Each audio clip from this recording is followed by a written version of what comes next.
My biggest fear is that I'm going to accidentally kill my younger brother. Accidentally kill my brother? That sounds easy enough to avoid, right?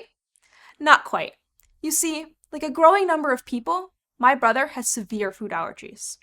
I still remember his first life-threatening reaction vividly. It's the last summer weekend before the start of 8th grade. It's one of those perfect late August evenings. The humidity is fading, and that crisp September air is creeping in. Then, my brother, who had just turned 7, eats a trace of a hazelnut. Within minutes, he goes from munching on a burger to gasping for air.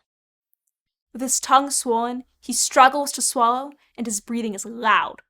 Hives spread across his back, and he scratches aggressively. What began as a peaceful summer day in our patio has turned into a very long night in the emergency room. As we finally drive home at 2 a.m., far past my 12-year-old bedtime, I look at my brother's eyelids, all puffy and red. His face is hardly recognizable. This is what it looks like to have a food allergy.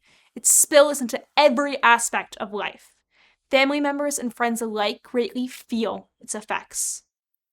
And, sadly, more and more people are joining my brother on their own food allergy journeys. About 2 kids in each American school classroom have food allergies, according to the Centers for Disease Control and Prevention. And food allergies just don't affect children. About 1 in 10 American adults have the condition too. Yet, despite this, many of us don't feel prepared for a life-threatening reaction. I know 12-year-old me certainly wasn't. Given how common food allergies are, we all need to know what to do if we witness a life-threatening reaction. First, though, what even is a food allergy, and how does it happen? It's actually a pretty complicated question. To learn more, I spoke with Dr. Ruchi Gupta, a food allergy expert at Northwestern, whose own daughter has food allergies. A lot of times you'll hear, oh, okay, it's like an environmental allergy. So sneezing, coughing, runny nose, that's not what a food allergy is at all. Food allergies specifically involve your immune system, which protects your body against infection. This distinguishes food allergies from other food conditions, like lactose intolerance. Dr. Gupta explains the difference using the example of milk, which is both a common food allergen and the most common food intolerance. People with lactose intolerance can't break down the sugar in milk. So what happens is you end up getting GI symptoms, bloating, cramping, diarrhea, but it's not your immune system fighting off the food. It's just your inability to digest the food. So understanding those symptoms are really, really important because lactose intolerance, you can eat lactose. You just have to take the enzyme pill, to help you digest it, or you can get lactose free. Whereas if you have a true milk allergy, you have to avoid that food, completely. Your immune system is like an army of warriors. It takes on the bad guys, but it can also make mistakes. Think of it like a motion sensor at home. It should go off only when an intruder enters, but something harmless like your dog running outside can also trigger the alarm. When the immune system mistakenly labels something safe as the enemy, the body launches a full-fledged war against something as ordinary and harmless as a peanut. And, like any war, there can be casualties. A severe reaction, like the one my brother had, is called anaphylaxis. It can be life-threatening. My brother's severe reaction exploded within minutes. Hives invaded his skin, and he had trouble breathing. His heart rate increased, his blood vessels dilated, and his blood pressure dropped. He was throwing up, and his stomach hurt. My parents and I felt terrified, and we felt helpless. Here's what I wish I knew then.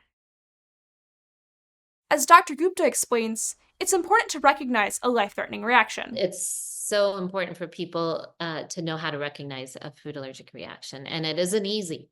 So, know those symptoms, the hives, the trouble breathing, the throat closing, vomiting. Call emergency medical services right away. Have that person lie down. Because of that drop in blood pressure, they shouldn't walk or move around. The CDC recommends carrying a medicine called epinephrine. Epinephrine counteracts the effects of the life-threatening reaction. This medicine needs to be inserted into a muscle, so it's often kept inside of something called an auto-injector. Different companies make different-looking auto-injectors, but they all work the same way, and they all come with instructions. Inject the medicine into the outer thigh. You don't want to waste time, so you can give it through thin clothing, like leggings. But avoid putting it through multiple layers of clothing, or pockets. Epinephrine helped my brother by offsetting his drop in blood pressure and making it easier for him to breathe. Epinephrine makes the blood vessels constrict, causing your blood pressure to return back to normal. It also widens the airway so that it's easier to breathe. After taking epinephrine, you should also take an antihistamine, like Zyrtec. These medicines target a molecule called histamine. When histamine binds to certain receptors, blood vessels widen and heart rate increases. So, by coming after histamine, these medicines relieve those symptoms. Of course, none of us wants to witness or go through such a traumatic event. So, we can all make some small changes in our day-to-day life to prevent such reactions from happening in the first place. The biggest thing for people with food allergies is having a support system. So, how can we be that support system? I know my brother appreciates it when others around him anticipate his needs. For instance, hosting a barbecue? Know what's in the food you're serving and make ingredient labels accessible to your guests. You don't need to worry about writing down every ingredient. Just make note of the 8 foods that cause 90% of severe allergic reactions. These are cow's milk, eggs, soy, wheat, fish, shellfish, peanuts, and tree nuts, such as hazelnuts or cashews. Maybe you're making your grandma's famous cookies and using some of those 8 allergens is unavoidable. That's okay. But be careful about cross-contamination.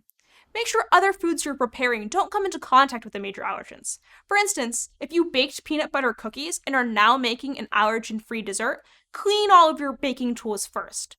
You don't want traces of peanut butter to accidentally make it into your apple pie, for example. And, most importantly, when you don't know, just say you don't know! The very last thing you want to do is accidentally make someone visit the ER because you thought that cake didn't have nuts in it.